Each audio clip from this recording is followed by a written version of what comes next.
Shalom bien-aimé. Et j'aimerais que ça passe en ligne. Comme le combat est sur Internet, la réponse est sur Internet également.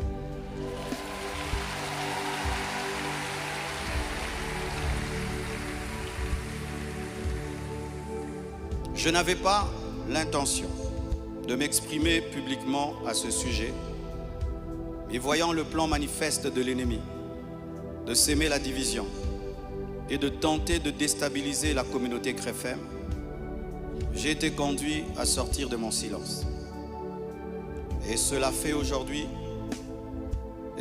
aujourd'hui dans toutes les extensions compassion dans le monde. Les pasteurs vont parler en résumé ce que je suis en train de dire ici, car les fidèles ont besoin de réponses.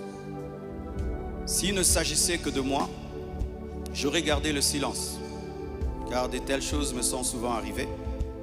Mais puisque l'honneur de l'Église et la paix de plusieurs sont en jeu, je dois parler, car il y a un temps pour se taire et un temps pour parler.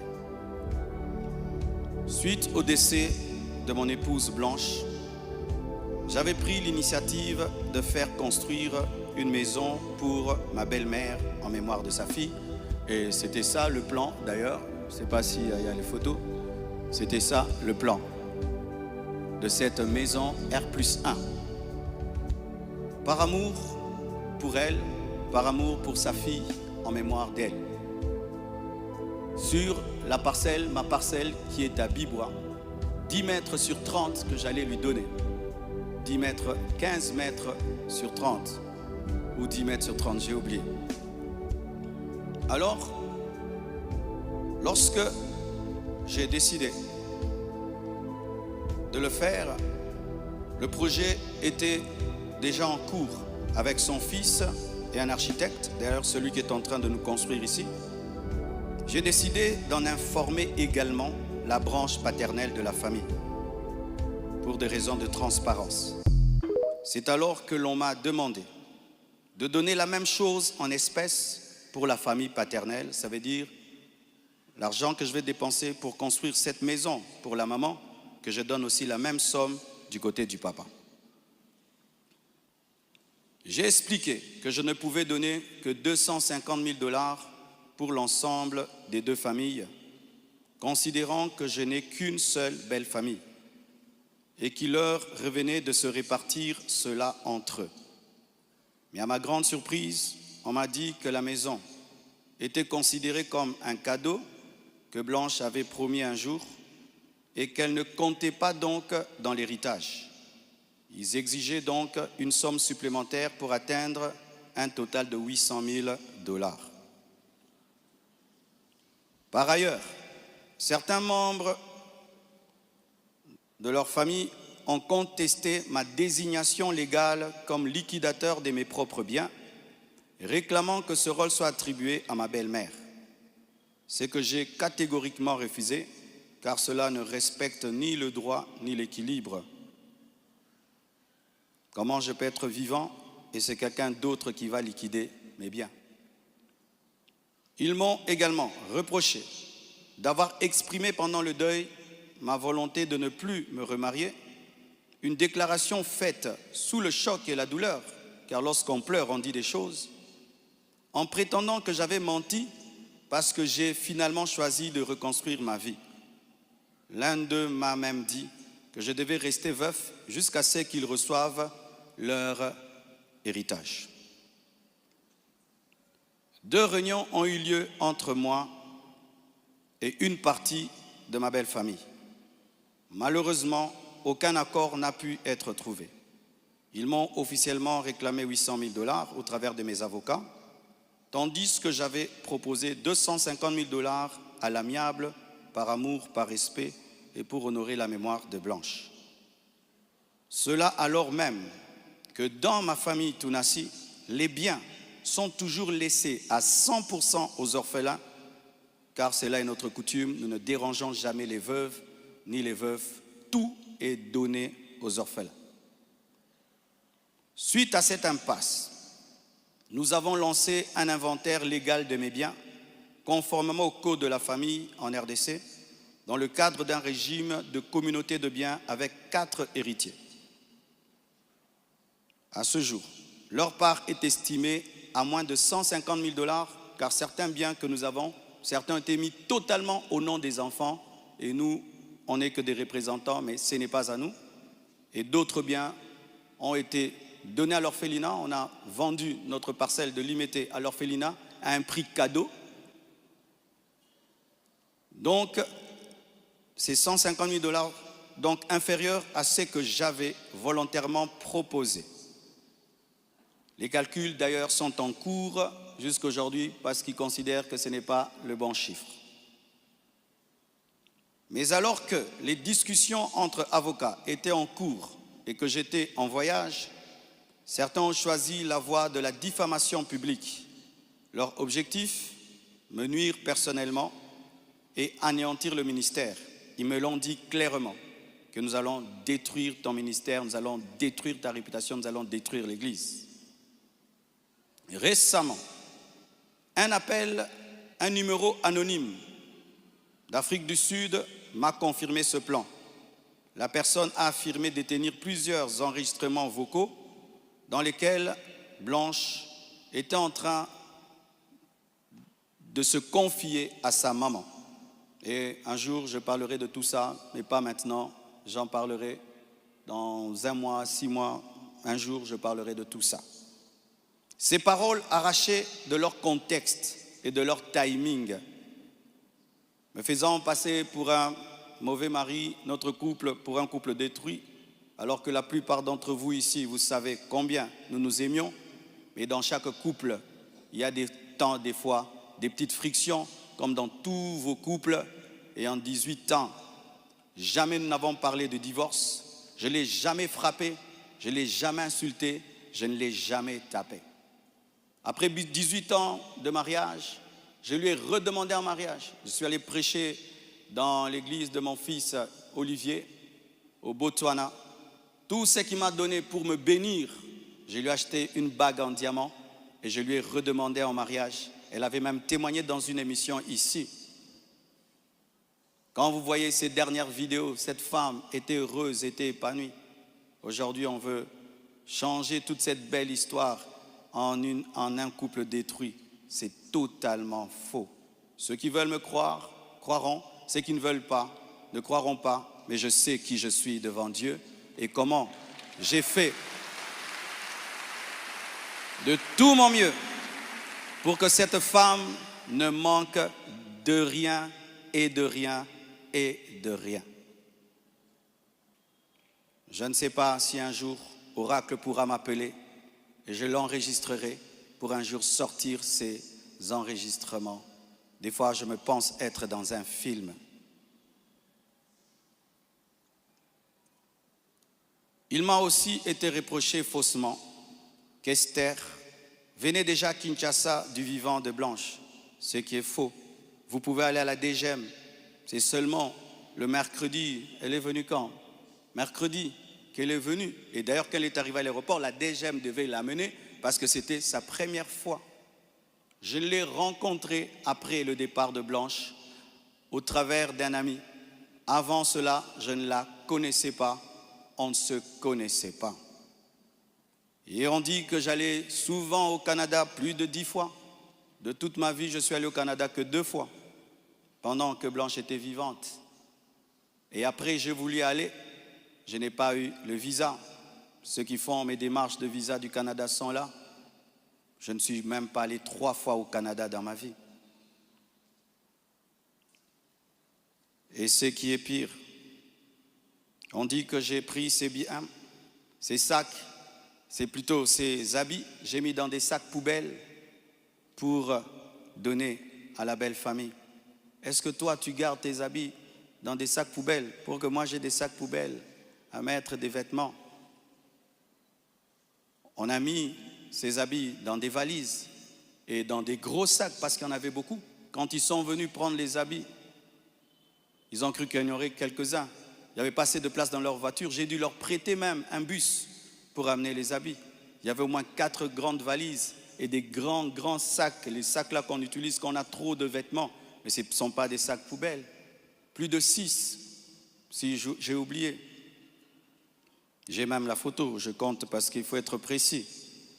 C'est ça, 4 valises et 1, 2, 3, 4, 5, 6 grands sacs.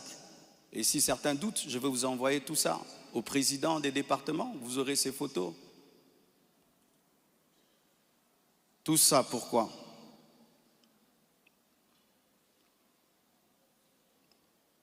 Et ce qui est terrible, on m'accuse même de l'avoir tué, alors qu'elle est décédée d'une crise cardiaque à l'hôpital, suite à une opération. Et ils m'ont posé la question,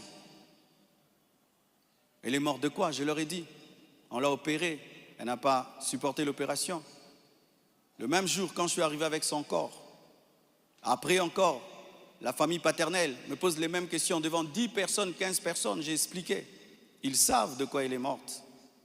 Et aujourd'hui au Congo, si tu deviens grand, donc tu tues les gens. Quiconque meurt à côté de toi, c'est toi qui le tues. Le jour que Dieu t'élèvera, tu comprendras ça. Tu dois prier que tout le monde vive 90 ans. Si les gens commencent à mourir, c'est toi qui les tues. Comment peux-je tuer la mère de mes enfants? Priver Tabiri de sa maman? Comment? Même toi, qui viens de te convertir, tu ne peux pas faire une telle chose. Moi, serviteur de Dieu. Elle est partie en Turquie samedi. Je l'ai suivie dimanche. On s'est rencontrés même avec papa à l'aéroport. Elle était déjà partie. Elle me disait de venir parce que pour son opération, il fallait que le mari signe. Et je suis arrivé, j'ai signé. Même pour une césarienne, on signe. Elle est partie, elle n'est jamais plus revenue. Et comment son corps est venu vite? Frère, le problème souvent, c'est que les gens attribuent aux autres leur pauvreté. Lorsqu'il n'y a pas les moyens, quelqu'un peut mourir lundi pour que le corps vienne. On prend 2 semaines de cotisation. Mais quand Dieu t'a béni et tu as des relations, et même le médecin est touché par ce qui t'est arrivé, c'est ce médecin qui a tout fait. Je dis, je ne peux pas dormir dans votre pays, je ne peux pas rester, je ne peux pas supporter, je dois partir demain. Mes enfants ne peuvent pas rester en train de pleurer dans ce pays. Il a dit, qu'est-ce que tu veux que je fasse? J'ai dit, fais tout, que je rentre. Il a tout fait et on est venu. Et c'est la sorcellerie. Comment quelqu'un peut mourir tel jour? Du coup, vous prenez le corps, vous amenez, c'est trop vite. Donc vraiment, c'est terrible, terrible. Vraiment le niveau de raisonnement que les Congolais nous avons atteint, vraiment. Vraiment que les écoles recommencent, je ne sais pas, vraiment. C'est terrible. Des fois, je me dis, tous les derniers de la classe qu'on ne voyait plus, ils sont remplis maintenant, là-bas.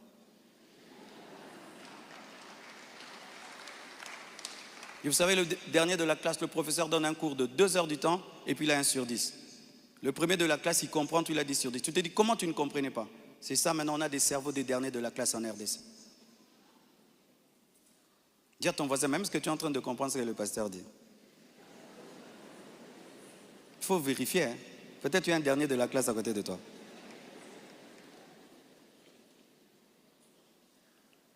Tout cela n'est rien d'autre qu'un chantage, motivé par l'appât du gain, car cette personne me dira, donne-nous l'argent, nous avons des voices, sinon nous allons te détruire.